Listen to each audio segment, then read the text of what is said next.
Bonjour les amis, ici Fatima de la méthode MTAVI. Aujourd'hui nous allons parler des paroles.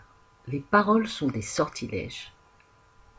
Pourquoi doit-on faire attention aux mots que nous employons? Parce que les mots sont des instruments magiques. Les mots sont comme les pensées. Ils ont une puissance vibratoire très importante. Une puissance qui va modeler, qui va transformer continuellement notre quotidien. Ceux qui connaissent le pouvoir de la parole sont très attentifs aux mots qui sortent de leur bouche. Du fait de cette puissance vibratoire de nos mots, quoi que nous disions, nous allons commencer à attirer à nous ce qu'émettent nos paroles, la nature de ces paroles. Nous avons tous autour de nous des gens qui parlent tout le temps de maladies. J'avais une voisine qui était dans cette vibration. Elle avait toujours quelque chose. Quand elle n'avait pas rendez-vous à l'hôpital, elle voyait son médecin, sinon son rhumatologue, son gastro-entérologue, son cardiologue. Et ces mots étaient révélateurs. C'était son gastro, son cardio. Effectivement, elle souffrait toujours de quelque chose. En réalité, il n'aurait pas fallu grand-chose pour qu'elle aille mieux. Qu'elle sorte de cette vibration d'où elle était empêtrée, elle était littéralement engluée. Bien sûr, elle en était inconsciente. Si je lui avais tenu ce genre de propos, elle ne m'aurait même pas, elle n'aurait même pas entendu. Elle était enfermée dans cette vibration. Et là, je reviens toujours sur un de nos fondamentaux, c'est la prise de conscience. Tout commence par une conscientisation, une prise de conscience. Si elle avait été consciente un tant soit peu, cette personne, je pense qu'elle aurait pu faire pivoter. Et je pense vraiment que sa santé en aurait été largement mieux. Et curieusement, il y avait chez elle une espèce de jouissance à énumérer tous ces bobos. En effet, ces bobos, c'était un peu sa façon d'exister, c'était son identité. Elle avait associé son identité à ses maladies. Elle existait grâce à tous ces bobos. Quoi que l'on dise, l'autre comprendra notre intention première qui se manifestera au travers de nos paroles et de nos mots. La parole est si puissante qu'un seul mot peut changer une vie. Surtout si ces mots sont venus de nos parents, de nos oncles, de nos tantes, de nos professeurs, de nos instituteurs, de nos frères et sœurs. Ce sont eux qui façonnent les croyances limitantes. Je me souviens d'une personne qui était persuadée d'être bête, parce qu'elle était née à 6 mois et sa famille avait décrété qu'elle était donc pas finie, donc elle était stupide. Et autour de son berceau, c'est ce sortilège qu'elle a eu. Tu es bête. Et tout le monde avait repris la doxa en chœur, alors les frères, les sœurs, toute la famille, les voisins, l'environnement proche, tout le monde avait repris en chœur cette sanction. Elle était bête. Ce qui était étonnant, c'était que son attitude, sa vie, sa façon de penser, sa façon de s'habiller, tout avait été façonné par cette sanction. C'est vous dire la puissance des mots. La puissance des mots que l'on peut entendre surtout dans son enfance. Sa vie avait été prédestinée, avait été façonnée par cette sanction, ni plus ni moins. Voilà en quoi réside le sortilège des mots et des paroles.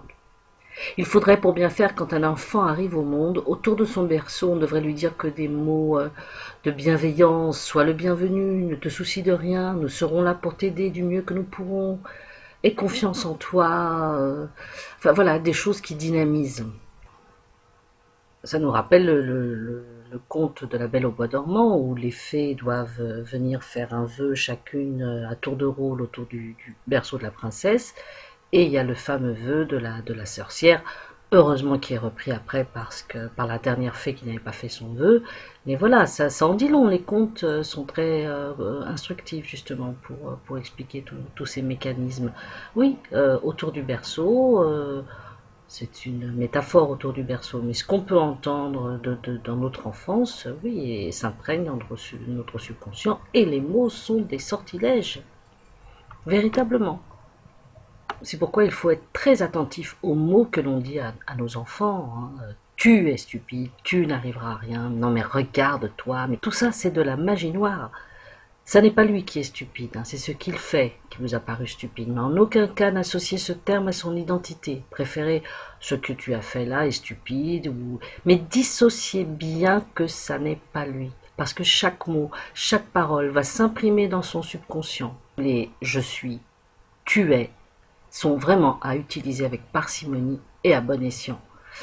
Voilà, parce que le « je suis » possède une charge énergétique puissante. Tout je suis est un appel à la réalisation dans la matière et à sa manifestation.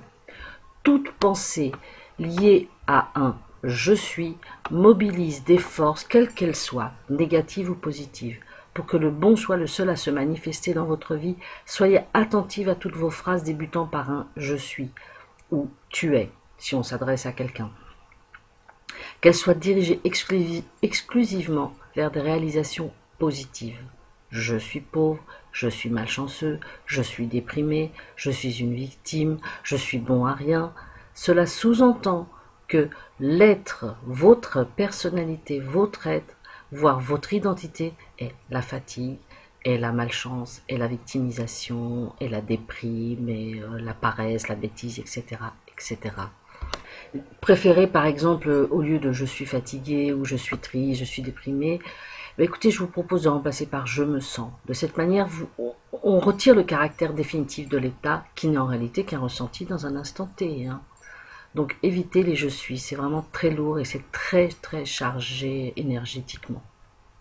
Nous devons essayer d'avoir le plus souvent une parole impeccable. Alors qu'est-ce que ça veut dire ici impeccable? Alors étymologiquement impeccable veut dire sans péché, c'est-à-dire sans S-A-N-S, péché, de péché. Et quand notre parole n'est pas impeccable, quand on est dans le dénigrement, dans la médisance, dans le jugement, dans la culpabilisation, dans la jalousie, envers les autres et envers nous-mêmes, on peut se juger très sévèrement et je suis bien placé pour le savoir, eh ben, la première personne que l'on va nuire, c'est nous, c'est nous-mêmes. Avoir une parole impeccable, c'est prendre et assumer la responsabilité pleine et entière de nos paroles, sans jugement et avec bienveillance envers les autres et envers soi-même. C'est comme cracher en l'air, hein, ça retombe sur le visage. C'est exactement la même chose. Quand on sort des paroles, pour faire simple, je vais dire sales, ça nous retombe dessus. Parce qu'on est dans cette énergie intérieure comme du poison, si vous voulez. Et c'est pas exagéré, le terme poison vraiment n'est pas exagéré, car il va produire les mêmes effets qu'un empoisonnement à l'intérieur de notre organisme. Il va nous affaiblir, il va nous rendre toxiques pour les autres, mais toujours pour nous-mêmes. Mais en revanche, quand vous faites bon usage de vos paroles, de nos paroles, eh ben, il va émerger une énergie intérieure dynamisante et vraiment et bienfaitrice. C'est-à-dire qu'on va un peu, au lieu d'avoir les crapauds qui nous sortent de la bouche, comme dans le conte de Podane, cette personne qui, quand elle ouvrait la bouche, elle sortait des crapauds absolument vicieux et dégoûtants. Vous allez voir, ça va être un peu des fleurs, quoi, voilà, c'est un peu bébête de dire ça, un peu bisounours de dire ça, mais véritablement, c'est cette énergie intérieure qui va commencer à émaner de vous, en ayant des paroles bénéfiques, bienveillantes, des paroles douces, des paroles de tolérance pour les autres et pour soi-même, hein. C'est aussi valable, surtout aussi pour nous, hein. Rendez-vous compte quand même, la parole c'est un cadeau magique, hein, que nous sommes les seuls sur Terre à posséder, hein. Et c'est d'une puissance phénoménale, on ne réalise pas, hein. Et plus souvent nous gaspillons cette parole. C'est comme si vous étiez perdu en plein Sahara et que vous vidiez la gourde pleine d'eau, la seule qui vous reste, vous la vidiez dans le sable. C'est la même chose, on gaspille cet outil absolument magique que nous sommes seuls à posséder ici sur cette planète et nous en faisons un usage, on gaspille, mais c'est vrai que c'est tout en toute ignorance, hein. Il n'y a pas que de la malveillance, de la méchanceté derrière tout ça. Aussi, quand vous entendez une opinion, un jugement, une critique, une médisance de la part de quelqu'un, ne validez jamais. Ne validez pas, surtout s'il s'agit de vous, si c'est un jugement sur vous, une opinion, ne validez pas, ne donnez pas le pouvoir à l'autre. Lui, il parle à partir de son mental, il parle à partir de ses croyances, il parle à partir de son histoire personnelle, de ses expériences, de son vécu, etc.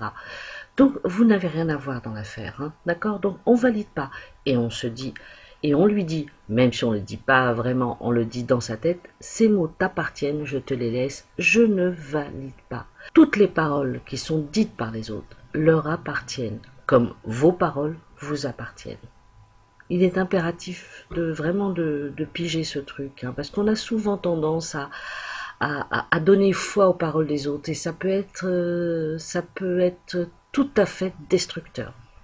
Surveille tes pensées car elles deviennent tes mots. Surveille tes mots car ils deviennent tes actes.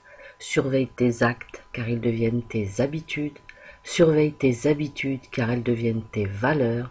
Surveille tes valeurs car elles deviennent ta personnalité, ton identité. Surveille ton identité, ta personnalité car elle devient ton destin. Lao Tzu. Voilà les amis, et ben je vous dis à bientôt et puis likez si et puis faites tourner et n'oubliez pas, vous méritez, nous méritons le meilleur. Bye bye. Just around when